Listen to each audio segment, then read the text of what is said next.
চুলগুলো ফেলে দে। নমস্কার বন্ধুরা, একটি নতুন ব্লগে আপনাদের স্বাগত জানাই।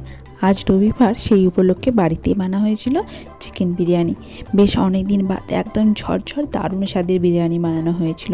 আর বাড়িতে বানালে তো তেল মশলা একটু কম হয়, তাই জন্য ভালোভাবে খাওয়া যায়, একটু বেশি পরিমাণেই খাওয়া হয়ে যায়। সেই জন্য দেখুন এখানে বিরিয়ানি নিয়ে বসে নিয়ে পড়েছি।